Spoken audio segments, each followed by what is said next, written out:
Life After Prison. By Silence You. Kabanata 971 hanggang 980. Isang elite quality 6-line pill. Si Zeke ay isang taong nakakita sa mundo, at walang mga bagay na maaaring ikagulat niya.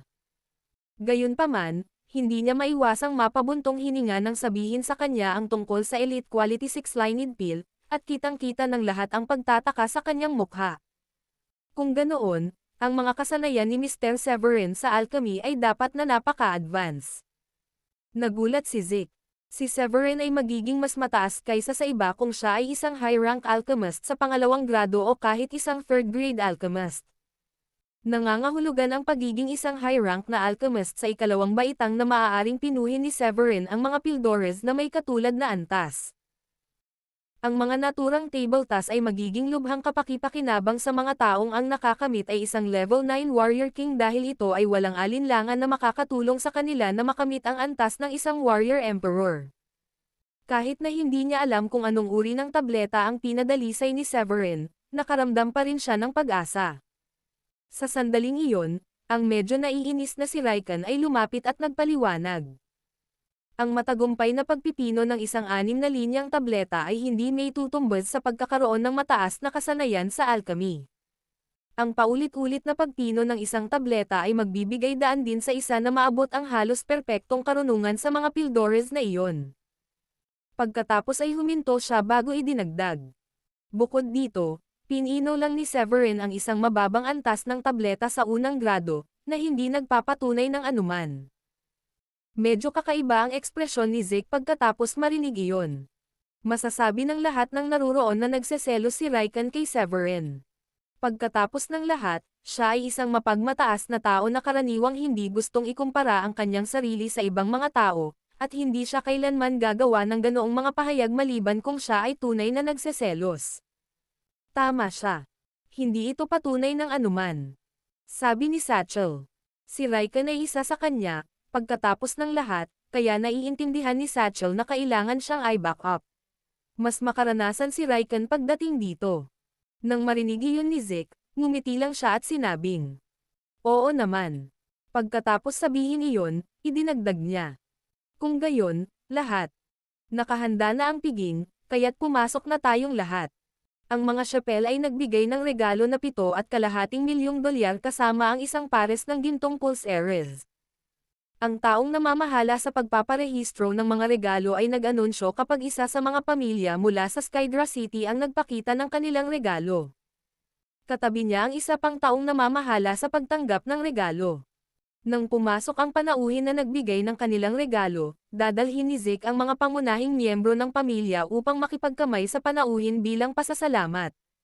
"Welcome sa birthday banquet ko. Sana maging masaya ka ngayon."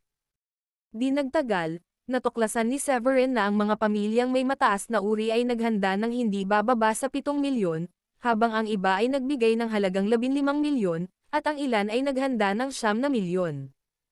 Ang ilan sa mga alkalde ay nagsimulang magbigay ng pataas ng 30 hanggang 40 milyon, habang ang iba ay naghagis pa ng ilang mga espiritual na damo at mga palawit na batong pang-alahas sa halo. Si Mr. Timon Lovren, gobernador ng North County, ay nagbigay ng 10 second-grade medium-rank spiritual herbs kasama ng $300 milyong. Nagbigay si Timon ng 10 second-grade medium-rank na espiritual na mga halamang gamot. Ang gayong mga halamang gamot ay may mataas na halaga dahil maaari itong magamit upang mapabuti ang tagumpay ng isang tao, at ibinigay ni Timon ang 10 nito ng sabay-sabay. "Napakabukas palad mo, Mr. Timon." Mangyaring pumasok at magsaya sa piging. Tuwang-tuwa si Zeke at nagningning ng husto ang kanyang mga mata. "Hihihi. Sigurado akong magiging mas maganda ang mga regalo mo kumpara sa ilang mayor o upper-class na pamilya. Tingnan mo na lang kung gaano kabukas palad ang gobernador ng North County." Humalaklak si Draven nang lumapit siya sa Severin at nakangiting nagsalita. Ngumiti si Severin at sinabing, "Hindi mahalaga ang katangian ng regalo, at hindi ko gustong ikumpara ang sarili ko sa ibang tao. Ito ay sa kanya-kanya pagdating sa mga regalo." "Hihihi. Napakagandang mindset na mayroon." Tumawa si Draven at sinundan si Satchel sa pasukan. Ang Jules ay nagharap ng 10 second-grade medium-rank spiritual herbs, 300 milyong dolyar, at isang second-grade low-rank pill. Inihayag ng kinauukulan. Maraming tao ang nagsimulang talakayin ito sa kanilang sarili nang marinig nila iyon. Isang napakagandang kilos ang pamimigay ng mga second-grade low-rank na table task, at ang Jules ay marahil ang tanging pamilya na handang gawin iyon. Lumingon si Draven, sinulyapan si Severin sa likuran niya, at may sarkastikong ngiti. Halatang-halata ang kanyang pahiwatig. Kami, ang Jules, ay mula sa Skystream City Mansion, ngunit ang regalo namin ay halos kasing ganda ng North County Mansion. Hindi na kami makapaghintay na makita kung anong magagandang regalo ang mayroon ka para sa gobernador ng lalawigan. Karamihan sa mga tao ay hindi agad pumunta sa Inner Plaza pagkatapos iharap ang kanilang mga regalo at bumagal ang kanilang lakad dahil interesado sila kung anong uri ng regalo ang ibibigay ng bagong gobernador ng South County para kay Zeke. Kung tutuusin, ito ang unang pagkakataon na dumalo si Severin sa piging ng kaarawan ng gobernador ng lalawigan at nakilala ng personal ang lalaki. Upang ipakita ang kanyang katapatan, ang kanyang regalo ay hindi dapat na mas mahalaga kaysa sa iba pang 3 mansyon ng county, o kung hindi, nakakahiya kung ibibigay ni Severin ang anumang bagay na mas mababa sa mga pamantayang iyon. Pumunta si Severin sa namamahala sa pagpaparehistro ng mga regalo at nagpalitan ng ngiti sa isa't isa. Pagkatapos ay ikinumpas niya ang kanyang palad, gumawa ng isang maliit na bote ng porselana, at iniabot ito. Maraming tao ang natigilan nang makita iyon dahil karamihan sa mga bisita ay nagbibigay ng pera o mga antik. Ang pera na ibinigay ay dumating sa anyo ng mga bank card, at ang ilan ay nagbigay din ng mga espiritual na damo. Ang maliit na bote ng porselana na ibinigay ni Severin ay tila hindi bagay sa kategorya ng isang antik. Porselanang vase. Hihihi. Hindi mo naman sasabihin sa akin na antik to, diba? Si Crone ay naghihintay sa pila upang ibigay ang kanyang regalo, at sinabi niya na may palihim ng ngiti nang makakita siya ng pagkakataon na hiyain si Severin. Maraming tumawa pagkarinig nun. Walang pakialam na tumugon si Severin sa kanyang mga sinabi at bahagyang ngumiti. Marunong kang magbiro, Mr. Crone. Bakit ako magbibigay ng isang walang laman na bote? May mga pildores dito. Nagbibigay siya ng mga tableta. Sumimangot ang mga alchemist ng ilang pamilya. Ang ilan sa kanila ay nagbigay din ng mga table tasks, ngunit sila ay karaniwang mga first grade medium rank o first grade high rank na mga table tasks. Medyo kapansin-pansin na ang Jules ay nagbigay ng second grade low rank pill kanina. Hindi ka naman magbibigay ng healing pills, di ba? Mukhang hindi angkop sa ganoong okasyon, dahil parang ipahiwatig niya na lumalala na ang kalusugan ng gobernador ng lalawigan. Nakangiting sabi ni Satchel sabay ngiti. Oo nga, si Zeke ay may malungkot na ekspresyon sa kanyang mukha at iniisip kung ibibigay ba siya ni Severin sa healing pill. Kung totoo iyon, noon. Hihihi. Sa palagay ko naiintindihan ko kung bakit nagawa mong pinuhin ang mga elite quality na 6 na linyang pildores mula kanina. Ito ay dahil madalas mong pinipino ang mga ito at pinagkadalubhasaan mo ang mga paraan ng paggawa nito. Kahit nakamangha-mangha ang mga ito, mukhang hindi magandang ideya na magregalo ng mga pildores na ginagamit upang gamutin ang mga sakit sa halip na mapabuti ang iyong natamo. Nakangiting sabi ni Draven. Lumabas si Callum ng mga sandaling iyon at malamig na tumugon. Nakita mo na ba ang mga Hillingen, Mr. Draven? Sigurado ka bang ang mga pildores na ibibigay ni Mr. Severin sa gobernador ng lalawigan ay ginagamit sa pagpapagaling ng mga sakit? Hindi ka ba nag-aalala na baka bumalik ang ligaw na mga akusasyong ito, lalo na't hindi man lang niya ininom ang mga tableta? Napaawang ng ilang beses ang bibig ni Draven, at hinatak niya ang mahabang mukha matapos siyang parusahan ng isang war god sa harap ng lahat ng taong iyon. Nakaramdam siya ng hiya, parang sampal lang ang natanggap niya. Dahil si Callum ay isang war god na may mataas na ranggo, si Draven ay napangiti na lamang at sinabing, "Tama ka. Hindi ako dapat gumagawa ng mga ligaw na akusasyon na ito kapag hindi pa niya ipinakita ang mga ito." Gayunpaman, naisip ni Draven sa kanyang sarili. Oh, Callum.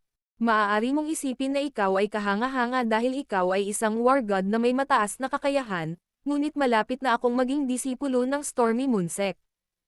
Sa sandaling sumali ako sa kanila at nagsasanay ng mabuti upang mapabuti ang aking natamo, sa tingin mo matatakot pa ba ako sa iyo? Kayong mga war gods at mga gobernador ay luluhod sa harap ko kapag ako ay naging isang malakas na warrior emperor, kung hindi ay sasampalin ko kayong lahat sa mukha. Lalong gamaan ang pakiramdam niya matapos ang pag-ungol sa kanyang puso. Likas na sinuportahan ni Seymour si Severin, kaya ngumiti lang siya at sinabing, siguraduhin tingnan mong mabuti ang mga table tas mamaya, binata. Maaaring hindi ko pa ito nakikita, ngunit mas kumpiyansa ako na ang mga pildores na ito ay espesyal na para sa pagpapabuti ng kakayahan ng isang tao, hindi sa ilang first grade na mababang antas na tableta para sa mga layunin ng pagpapagaling. Tatapusin na ba natin ang usapan para makita ko kung ano iyon? Ang lalaking namamahala sa pagpaparehistro ng mga regalo ay ngumiti ng pilit at maingat na binuksan ang maliit na bote upang tingnan ang loob. Natahimik ang lahat sa sandaling iyon. Dahil nga sa kontrobersya kanina ay naging mausisa ang lahat kung anong klaseng pills ang laman ng maliit na porcelain bottle na binigay ni Severin. Binuksan ito ng matanda at tumingin sa loob. Nang makita iyon ay napaawang ang bibig niya sa gulat at agad niyang kinusot ang mga mata. Paano? Paano ito posible? Nagtatakang tanong ng matanda. Hihihi. Anong klaseng pills yan, Louie? Nag-uusisa kaming lahat na malaman. Tama ba ang hula namin? Healing pills di ba? Tinakat ka ba nila? Ang nakatulala na katahimikan mula kay Louie, ang mayordomo, ay nagpaisip kay Draven kung nataman ba niya ang ulo sa kanyang hula. Nagmalaki agad ang ekspresyon niya habang tinanong niya iyon. Pagkatapos ay sinabi ni Louie, 10 elite quality second grade medium rank na table task. Ito ay napakamapagbigay sa iyo, Mr. Severin. Ano? 10 second grade medium rank na table task. Halos malaglag ang panga ni Raikkonen sa lupa, at laking gulat niya nang marinig ang anunsyo. Hindi siya makapaniwala na nagawa ni Severin ang mga second grade medium rank na table task na ito. Kung isa o dalawang pildores lang ang ibinigay ni Severin, marahil ay nakuha ito ni Severin bilang regalo mula sa ibang tao o sa pamamagitan ng ibang paraan. Gayunpaman, ang pagkakaroon ng 10 tableta ng sabay-sabay ay halos tiyak na magpapatunay na ang karamihan sa mga table tasks ay pinino ni Severin. Pagkatapos ng lahat, walang sino man ang handang mag-abot ng gayong mahahalagang pildores maliban na lamang kung magagawa nila ang mga ito. Imposible. Lahat ba ng 10 ay mga elite na table task? Isang first grade high rank alchemist ang agad na nagpahayag ng kanyang hindi paniniwala. Kahit na ang isang tableta ay maaaring magbigay daan sa isang antas ng 4 o 5 mandirigman na hari na makamit ang isang pambihirang tagumpay sa halos 2 antas, at binigyan ni Severin ang gobernador ng lalawigan ng 10 tulad na mga tableta. Napangiti si Louie at nahirapang mag-alok ng labis na paliwanag. Paimpol niyang ikinaway ang kamay at inilabas ang 10 table task mula sa maliit na bote ng porselana. Paano ito posible? 2 sa kanila ay may 1 linya, 7 ay may 2 linya, at ang isa ay may 3 linya. Ito ay sadyang napakaganda. Ang first grade high rank alchemist mula kanina ay humakbang para tingnan mabuti ang mga tabletang iyon. Ang kanyang boses ay nanginginig sa pananabik, at para sa mga naturang table task na maging 10 piling tao. Ang mga table task ay isang testamento sa mga kasanayan sa alchemical ni Severin. Lalong umasim ang kutis ni Raikkonen, at hindi niya pinangarap na ang alchemical skills na dati niyang ipinagmamalaki ay matapakan at dudurugin ni Severin. Napino niya ang maraming second grade na medium rank na table task, ngunit wala sa mga ito ang elite quality na table task. Ang pinakanapino niya ay ang mga pildores na may mataas na kalidad. Matapos huminto sa maikling pagmumuni-muni, muli niyang tinanong si Severin. Pinino mo ba ang mga tabletang ito, Mr. Severin? O ibinigay ba ito sa iyo ng iba? Hindi siya naniniwala na si Severin ay magiging napakatalino at nagtaka kung nakilala ni Severin ang isang napakalakas na alchemist na pinino ang mga tabletang iyon at ibinigay sa kanya. Gayunpaman, ang katotohanan ay dumating bilang isang malaking dagok sa kanya nang ngumiti si Severin at sinabing, "Siyempre, pinino ko sila." Pagkatapos ay bumulalas ang first rank high grade alchemist. Ilang mga table tasks ang napino mo sa nakaraan para maabot mo ang isang antas kung saan makakapag-produce ka ng 10 nitong mga elite quality na pills. Ito ay hindi maliit na gawa. Ngumiti si Severin at sinabing, hindi pa ako gaanong nagpipino. Sa tuwing nagpipino ako ng 2 pill, kahit isa sa mga ito ay mga elite quality na pills, at paminsan-minsan ang mga ito ay elite quality na pills. Ikaw ay isang tunay na henyo. Hindi pa ako nakakita ng isang taong napakatalino noon. Lalong natuwa ang alchemist at puno ng pagsamba ang mga mata habang nakatingin kay Severin. Ang isa pang pangalawang gradong alchemist na may mababang ranggo ay direktang tumakbo, lumuhad sa lupa, at sinabi kay Severin. Mangyaring tanggapin ako bilang iyong disipulo, Mr. Severin. Ang pangalan ko ay Chandler, at nais kong matuto ng alchemy mula sa iyo. Pupunta ako sa iyong beck at tatawag sa lahat ng oras. Marahas na umawang ang bibig ni Raikan ng ilang beses, at tahimik niyang sinumpa si Chandler sa sobrang kahihiyan. Malapit na siyang maabutin ni Chandler, at dati siyang karibal ni Raikan noon nang makita siyang lumuhad at hinihiling na kunin siya bilang isang apprentice ay nakaramdam ng pagkasuklam kay Raikan.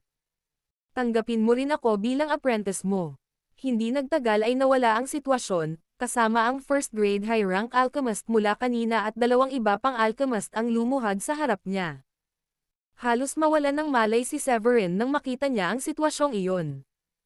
Ang pagkakaroon ng isang disipulo ay nakakapagod na, at wala siya sa posisyon na makihalubilo sa napakaraming tao. Napaawang ng ilang beses ang mga labi ni Severin. Ang mga talento ng mga alchemist na iyon ay hindi dapat ipagsigawan, at siya ay napipilitin para sa oras na imposibleng kumuha ng higit pang mga disipulo. Awkward siyang ngumiti at sinabing, paumanhin, lahat, ngunit wala akong planong kumuha ng higit pang disipulo sa ngayon. Meron na ako, at siya lang ang kaya kong turuan sa ngayon. Ha, mukhang huli na tayo. Alam ng lahat ng mga alchemist na iyon na wala na silang magagawa. Wala silang ibang magawa kundi ang bumangon habang nangungulila sa hindi nila pagkikita ni Severin kanina. Sa bandang dulo, lihim na natuwa si Benjamin na mayroon siyang napakahusay na master. Kung tutuusin, naging focus ng lahat si Severin saan man siya pumunta, at karismatiko pa rin siya gaya ng dati kahit na sa mga upper class na individual ng Skystream Province. Paano ka magkakaroon ng ganoong kataas na rate ng tagumpay sa mga elite quality na table tasks? Lalong nag-distort ang kutis ni Raikan, dahil halos hindi na naririnig ang ganoong bagay. Habang siya ay nagsimulang mag-isip ng mas mabuti, hindi niya maiwasang mapabulalas. Sandali lang, maaari ka bang maging isang 3rd grade o 4th grade alchemist? Tanging ang mga alchemist na may mataas na kasanayan ang makakagawa ng mga elite quality 2nd grade na table task ng napakadali. Ang hula ni Raikan ay isang napakamakatwiran dahil tanging ang mga napakahusay na alchemist lamang ang madaling makapagpino ng mga mas mababang antas ng elite kalidad na mga table tasks. Ang hula ko ay isa siyang alchemist sa ika-4 na baitang. Hindi ako makapaniwala na nasisiyahan akong makilala ang isa ngayon. Ang first grade high rank alchemist mula kanina ay hindi napigil ang mapabulalas pagkatapos ng biglaang pagkaunawa. Isang pang-4 na baitang alchemist. Ang Skystream Province ba ay may ganoong kalakas na mga alchemist? Wala pa akong narinig na mga alchemist sa ikatlong baitang, ngunit dito mayroon tayong ika-4 na baitang sa Mr. Severin. Nanginginig din ang boses ni Zeke sa tuwa. Kung makikipagkaibigan siya sa isang alchemist na tulad ni Severin, magiging napakadali para sa kanya na maging isang Warrior Emperor powerhouse, at maaari pa siyang maging level 9 Warrior Emperor powerhouse balang araw. Sa sandaling iyon, tumingin siya kay Severin ng may paggalang, tulad ng isang Diyos na bumababa mula sa langit patungo sa lupa. Sa isang banda, nabigla si Draven nang makita ang galing ni Severin. Gayunpaman, nakahinga siya ng maluwag nang maalala na malapit nang mapatay si Severin. Ang isang taong tulad ng talento ay malamang na hindi mapigilan sa hinaharap kung sila ay pinahihintulutan na magpatuloy sa pag-unlad. Hindi alam ni Severin kung matatawa o maiiyak nang makita ang mga reaksyon ng karamihan. Wala siyang choice kundi ipaliwanag ang sarili. Sana ganoon nga akong alchemist, pero natatakot ako na wala pa ako sa ganoong level. Agad na nagtanong si Raikan. Sigurado ka ba? Kung hindi ka isang alchemist sa ika-4 na baitang, kung gayon dapat kang maging isang alchemist sa ika-3 baitang. Hindi maaaring magkamali ang hula ko. Sinabi ni Severin. Ang aking mga kasanayan ay hindi kasing taas ng iyong lahat. Ikaw ba ay talagang isang pangalawang grado na medium rank na alchemist? Hindi makapaniwalang tumingin si Raikkonen kay Severin at umiling. Imposible iyan. Ang iyong talento ay isang halimaw. Hindi napigilan ni Callum na matuwa nang makita niya ang nagtatakang ekspresyon ng lahat ng mga alchemist na iyon. Nakangiting sabi niya. Well, dahil lang sa hindi mo kaya ay hindi rin ibig sabihin na hindi rin kaya ng ibang tao. Palaging may mga henyo na ang mga kakayahan ay hindi masusukat ng sentido komon. Idinagdag ni Seymour. Si Mr. Severn ay talagang isang kahanga-hangang individual. Paano kung pumasok tayo at uminom? Kailangang magtaas ng ilang mga toast sa iyong kakayahan mamaya. Pagkatapos ay sinabi ni Felicia. Hey Eha, nakita mo ba ang mga hitsura sa Jules? Ang kanilang mga ekspresyon ay talagang nakakatakot. Hindi pa rin sila makaget over sa nangyari kahapon at gusto nilang pahirapan si Severin, ngunit nauwi lang sila sa kahihiyan. Napakaraming mesa, at ang bawat mesa ay puno ng napakaraming masasarap na pagkain. Naglaway si Megan nang makita ang lahat ng masasarap na pagkain sa mesa. Bakit hindi ko nakita ang ganitong estilo ng pagluluto noon? Nagtataka na tanong ni Felicia nang tingnan niya ang ilang pagkain na nakahain. Lahat ng bagay ay napakadayuhan sa akin. Tumingin si Severin sa pagkain at sinabing, mayroong ilang mga pagkain dito na ginawa gamit ang malinis na ligaw na laro o espiritual na mga hayop. Napakahalaga ng mga ito, at hindi nakakagulat na ito ang unang pagkakataon na makita mo sila. Ang aking panlasa ay nasa para sa isang paggamot pagkatapos. Agad na nagningning ang mga mata ni Megan habang lumulunok. Napangiti si Diane nang makita ang nasa sabik na hitsura ni Megan at sinabing, huminahon ka. Kailangan nating manatiling kalmado at panatilihing kalmado sa harap ng lahat, hindi kumilos na parang kalalabas lang natin sa isang kuweba. Agad na sumeryoso si Megan at sinabing, tama ka, kailangan kong manatiling kalmado. Pumunta tayo sa table na iyon. Ito ay partikular para sa mga miyembro ng pamilya ng mga VIP. Ang iba pang mga VIP ay uupo lahat sa front row. Sabi ni Megan kay Diane. Tara na. Ngumiti si Diane at agad na pumunta doon kasama si Megan at ang iba pa. Lumapit si Severin, umupo sa isang table kasama sina Callum, Twyman, Seymour, Faye, at ang iba pang mahahalagang tao. Masayang-masaya ang lahat sa pagkain, at si Satchel, na nakaupo sa harap ni Severin ay ganoon din kasaya sa kabila ng pagpapahiya sa harap ng lahat kanina. Kung tutusin, lubos siyang naniniwala na si Severin ang huling kakain sa araw na iyon. Naniniwala siya na ang level 9 Warrior King tulad ni Severin ay hinding-hindi makakalaban sa dalawang Warrior Emperor powerhouses mula sa Stormy Moon Sect. Maraming pagdiriwang ng kaarawan ko sa mga nakaraang taon, ngunit ito ang pinakamasayang kaarawan ko kailanman. Matapos uminom ng 3 o higit pang round, halatang medyo nahihilo si Zeke habang siya ay tumayo at nagpahayag sa lahat. Matapos kumain ang ilan sa mga mayor ay nagpahinga muna sila saglit bago bumalik sa kani-kanilang lungsod. Nagpahinga din saglit si Severin at ang iba, at hindi nagtagal, napagpasyahan nilang magpaalam kay Zeke. Babalik kami kaagad, Mr. Zeke. Sisiguraduhin kong makikipag-ugnay sa iyo. Napangiti ng mahina si Severin at sinabi kay Zeke. Siyempre, magkaibigan na tayo ngayon, kaya huwag mag-atubiling tawagan ako kung kailangan mo ng tulong ko. Masayang sabi ni Zeke sabay ngiti. Pagkatapos ng lahat, ang mga pildores na ibinigay ni Severin ay maaaring mapabuti ang lakas ng kanyang mas malakas na mga tao, at sulit ang pagsisikap na magkaroon ng isang pangmatagalang pakikipagkaibigan kay Severin. Higit sa lahat, si Severin ay napakabata pa, at isa lamang siyang second-grade medium-rank alchemist. Kung ang kanyang momentum ng personal na paglaki ay patuloy na lumalago, maaari siyang makapasok sa pangalawang grado na mataas ang ranggo o kahit na ikatlong baitang mababang ranggo na alchemist.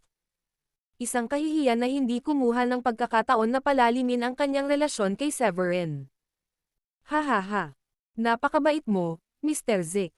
Nangako akong gagantihin mo kung kailangan mo rin ng tulong ko. Nakayukong sabi ni Severin kay Zeke. Magkita tayo sa labas.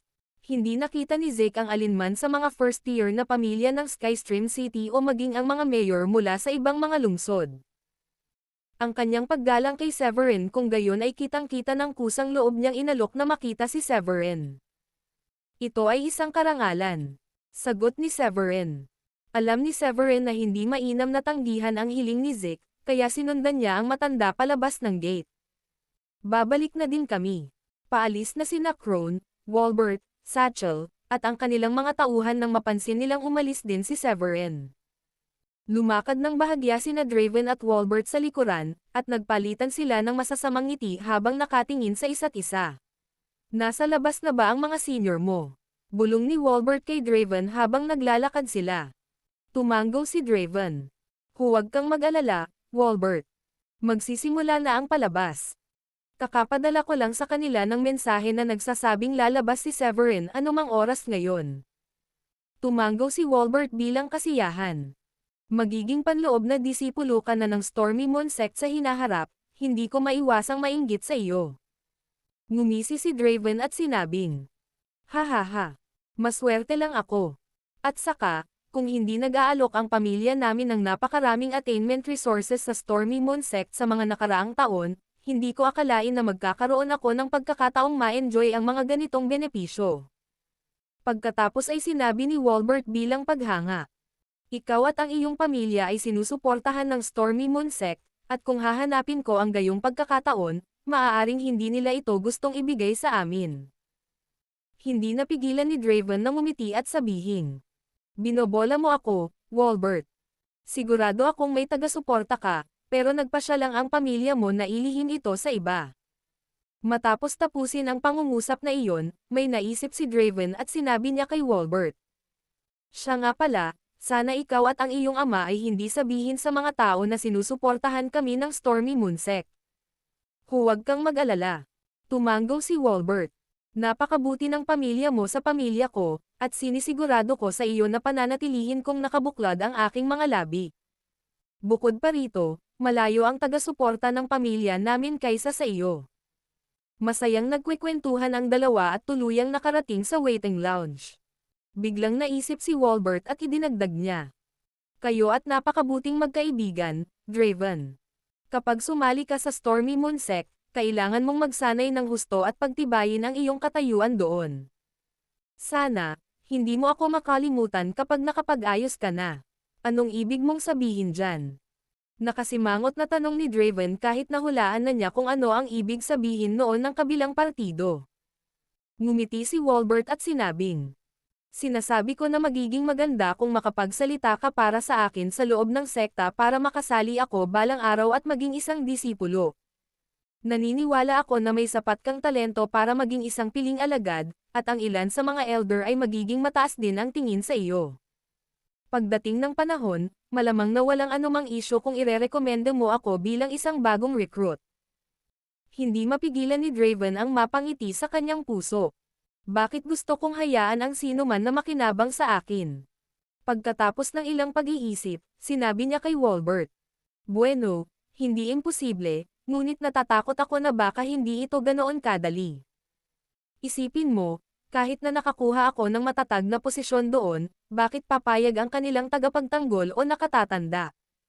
Malamang na alam mo na ang mga tao ngayon ay hindi gumagawa ng mga bagay maliban kung mayroong isang bagay para sa kanila. Saglit na natigilan si Walbert, ngunit agad siyang natauhan at sinabi kay Draven. Huwag kang mag-alala. Naiintindihan kong mabuti ang prinsipyong iyon. Bibigyan kita ng ilang mga espiritual na halamang gamot upang matulungan kang magsanay. Kung kailangan mo ng isang bagay na masusuhol sa kanila, kung gayon sa lahat ng paraan, bibigyan din kita ng ilang mga espiritual na halamang gamot. Dapat higit pa iyon kaysa sa sapat, tama ba? Kailangan mo akong tulungan dito. Magiging junior mo ako sa oras na pumasok ako sa sekta. Masayang ngumiti si Draven matapos marinig ang sinabi ni Walbert. Well, ikaw at ako ay nasa mabuting kalagayan, kaya tutulungan kita hanggat kaya ko. Gayunpaman, malapit na nating panoorin ang mga seniors ko na patayin ang batang iyon. Hahaha. Hihihi. Nagnakaw siya ng limelight kanina dahil sa pagiging second-grade medium-rank alchemist, mas maganda ang pil na nakoncoct niya kaysa kay Raikan. Kung hindi niya sinaktan ang Stormy Moon Sect, magkakaroon siya ng magandang kinabukasan. Nalungkot si Walbert nang maisip niya ang nangyari kanina. Hihihi. May mga taong nagiging matagumpay sa murang edad ngunit masyadong maipagmamalaki ang kanilang sarili. Ang mga taong ito ang pinakamadali. Napangiti si Draven at napabuntong hininga. May mga pagkakataon na ang mga taong ito ay dapat na maging mahinahon sa halip na masyadong mapansin, o baka balang araw ay makatagpo sila ng mga tao na hindi nila kayang pukawin. Kunin na lang halimbawa si Severin at ang Stormy Moon Sect. Siya ay naghuhukay ng sarili niyang libingan sa pamamagitan ng pagpatay sa 4 sa mga alagad ng sekta. Napangisi si Walbert sa loob. Si Draven ay anak ng mayor ng Skystream City, at ganoon din siya ka-arrogant noon sa tuwing nasa labas siya.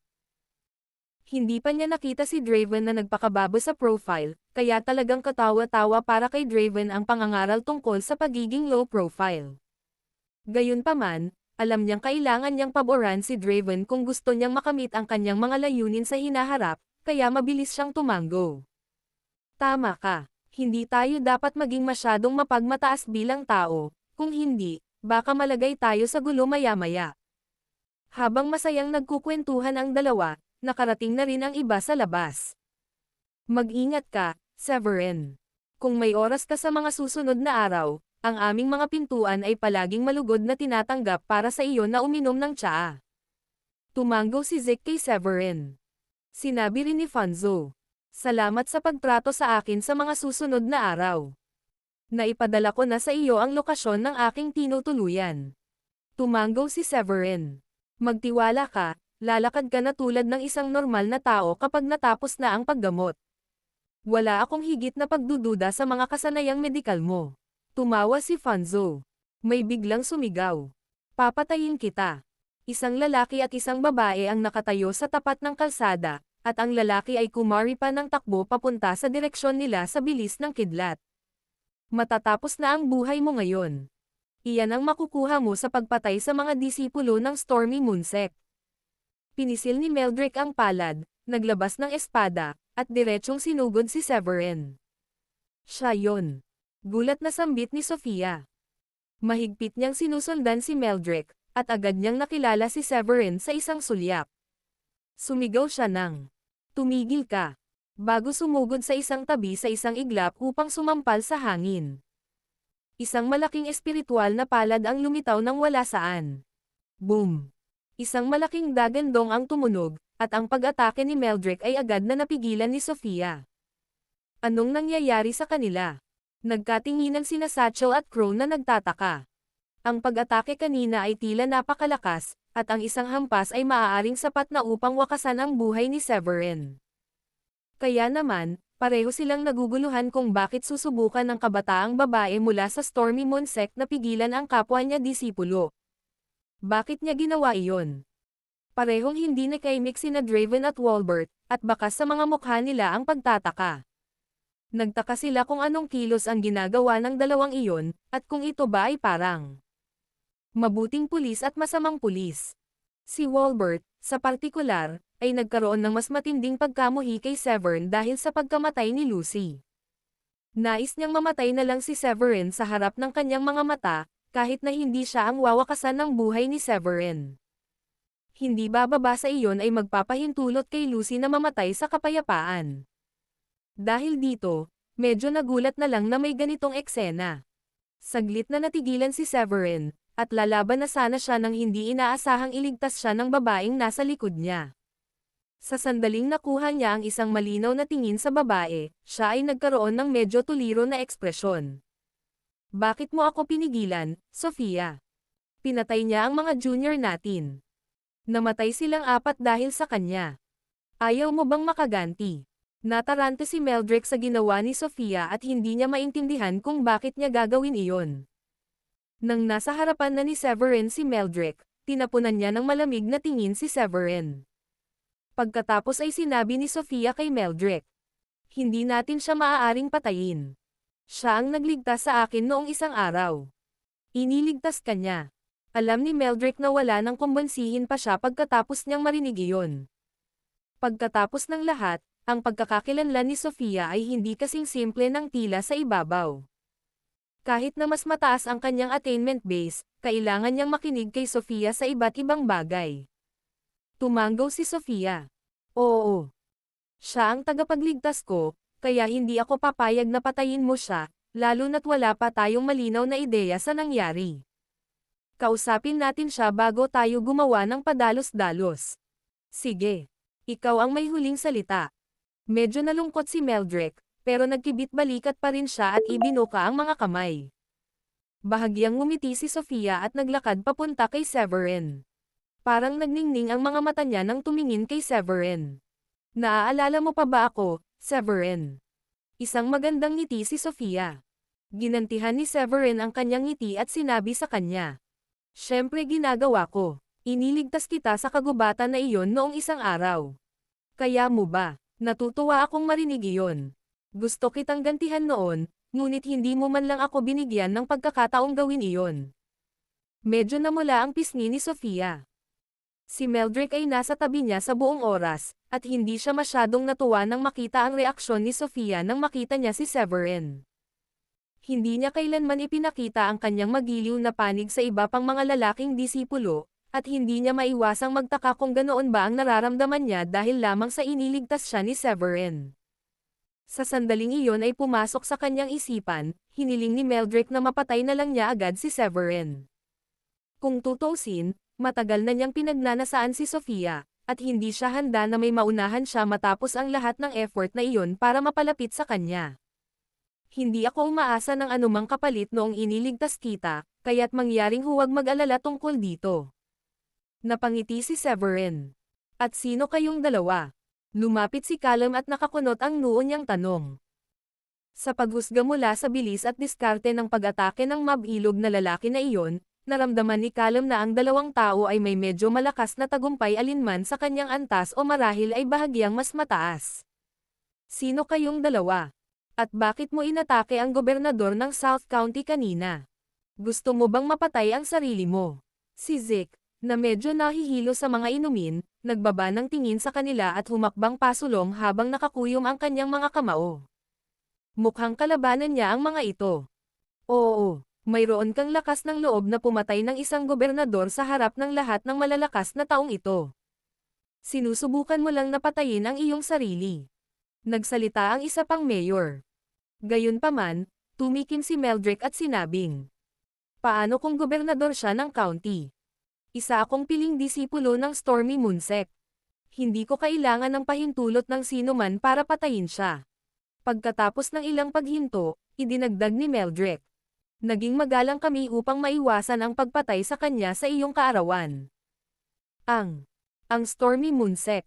Nang marinig na siya ay isang disipulo ng isang sekta tulad ng Stormy Moonsect, at isang elite na disipulo noon, si Zeke ay natahimik kaagad at mas natakot.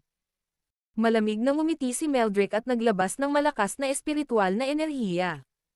Siya ay isa siyang level 2 warrior emperor. Nararamdaman ng lahat ang kanyang nakakatakot na momentum, at napasigaw silang lahat sa pagkabigla pagkatapos maramdaman ang malakas na momentum. Kung ang isang disipulo ng Stormy Moonsect ay maaaring maging ganito kalakas, nanginginig akong isipin kung gaano kalakas ang sekta. Napalunok si Seymour sa pagkamangha.